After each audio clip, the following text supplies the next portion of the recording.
ગુજરાતના પીડિતોને ન્યાય અપાવવા માટે કોંગ્રેસે ન્યાય યાત્રાનું આયોજન કર્યું છે, પરંતુ સુરત તક્ષશિલાના પીડિતોએ આ ન્યાય યાત્રામાં જોડાવા માટેની ના પાડી દીધી છે। નમસ્કાર, આપ જોઈ રહ્યા છો હોટલાઇન ન્યૂઝ અને હું છું આપની સાથે તોફિક ગાંચી। ગુજરાતમાં 4 થી 5 મોટી ઘટનાઓ બની।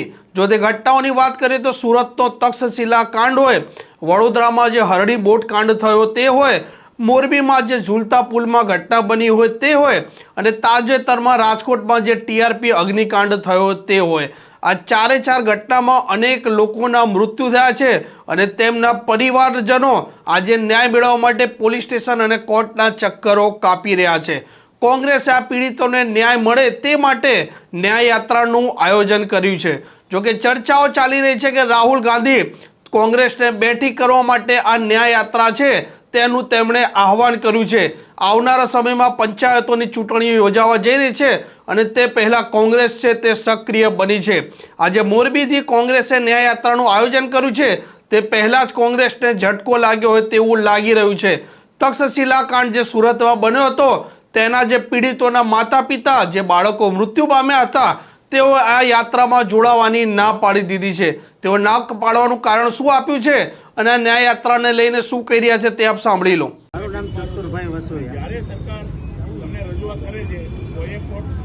અમે આજે કે ભાઈ ગુજરાત ગવર્મેન્ટ હોય કે દિલ્હી સુધીના નેતાઓ એને એક મેસેજ દેવા માંગીએ છીએ કે ભાઈ આજે અમે 5 વર્ષથી આ કોર્ટોમાં ધક્કા ખાઈ અને થાક્યા છે, તો ભાઈ કોઈ પણ હિસાબે અમને ફાસ્ટ ટ્રેક કોર્ટ આપી અને જલ્દી બને એટલો ન્યાય અપાવો।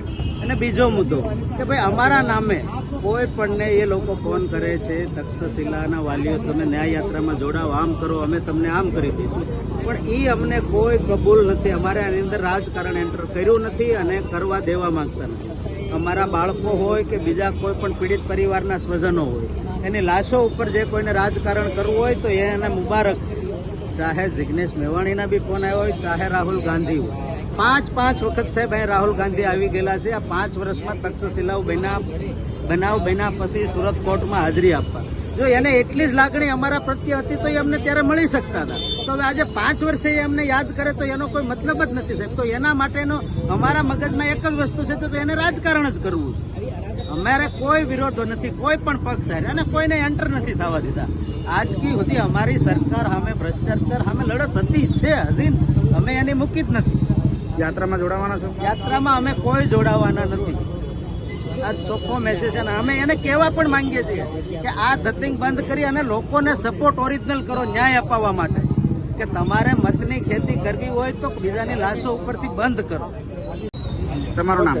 જયસુખભાઈ ગજેરા, તક્ષશિલાના વાલી। યાત્રામાં જોડાવાના છો કે નહીં, કેમ? ના, જે કોંગ્રેસ દ્વારા આજે યાત્રાનો પ્રારંભ થયેલો છે, અમને આમંત્રણ મળેલું છે, પણ અમે કોઈ પણ રાજકીય મુદ્દો બનવા માંગતા નથી। અમારી માંગણી ફક્ત ખાસ કોર્ટમાં કેસ ચાલે અને ઝડપી ન્યાય મળે। અમારો કેસ જ્યારથી કોર્ટમાં ચાલુ થયો છે ત્યારથી જે પણ કોઈ આવા સંવેદનશીલ કેસમાં બહારથી મદદ કરવા માંગતા હોય એને અમે તમામને આવકારીએ છીએ, પણ એક રાજકીય મુદ્દો બનાવીને કદાચ કોઈ રાજકીય લાભ કાઢવા ઈચ્છતું હોય અને અમારો લડતને ડાયવર્ટ કરવા માંગતું હોય તો અમે એવા લોકોને બિલકુલ અમારી લડતમાં અમે એન્ટ્રી થવા દીધી નથી। અને ગૃહમંત્રી હર્ષ સાહેબને અમે એક જ હજી વિનંતી કરીએ છીએ કે ભલે હાઈકોર્ટે ખાસ કોર્ટની માંગણી ગ્રાહ્ય ના રાખી હોય તેમ છતાં ફરીથી માંગણી કરે અને આવા સંવેદનશીલ કેસ હાઈકોર્ટમાં કે સુપ્રીમ કોર્ટમાં ડે ટુ ડે ખાસ કોર્ટમાં ચાલે તો જ જલ્દી ન્યાય મળી શકે અને જેનાથી આના જે કોઈ અપરાધીઓ છે તેને સજા મળે તો જ આ બધી ભ્રષ્ટાચાર આપણે અટકાવી શકીશું। તેના માટે હાઈકોર્ટ કે સુપ્રીમ કોર્ટ તમામ નામદાર કોર્ટને હું એક જ અપીલ કરું છું કે આવા સંવેદનશીલ કેસ જેટલા પણ હજી બાકી છે એ ખાસ કોર્ટમાં ડે ટુ ડે ચલાવવામાં આવે અને સરકારશ્રી પર જે હજી કાદવ કીચડ ઉછળવાનો પ્રયાસ થઈ રહ્યો છે તે પણ ના થાય, તો એ રીતે સરકારશ્રી દ્વારા જે અરજી કોર્ટમાં કરવામાં આવી છે તે પણ હાઈકોર્ટ મંજૂર કરે અને ખાસ કોર્ટની પ્રક્રિયા ઝડપી બનાવે એવી સુરતમાં તક્ષશિલા કાંડમાં જે બાળકો મૃત્યુ પામ્યા હતા તેમના વાલીઓએ કહ્યું છે કે અમને ન્યાય અપાવવા માટે આ લોકો જે યાત્રા કાઢી છે તમે તેમને આવકારીએ છીએ, પરંતુ અમે કોર્ટમાં ઝડપી કાર્યવાહી ઈચ્છી રહ્યા છે અને અમે અમારા બાળકોના અને લાશોના ભોગે અમે કોઈ રાજકારણ કરવા ઈચ્છતા નથી. એ મારે ફક્ત ન્યાય જોઈએ છે તેવી તેમની સીધી વાત છે. અને કોંગ્રેસે જે ન્યાય યાત્રા કાઢી છે તેમાં તેમને જોડાવાની સ્પષ્ટ ના પાડી દીધી છે. જોઈએ હજી આવનારા દિવસોમાં કોંગ્રેસ જે ન્યાય યાત્રા કાઢી રહી છે તેમાં તેને હજી શું ઝટકાઓ મળી છે. આ પ્રકારના સમાચાર જો આપને પસંદ આવતા હોય તો હોટલાઇન ન્યૂઝને સબસ્ક્રાઇબ અને શેર કરવાનું ભૂલતા નહીં. નમસ્કાર.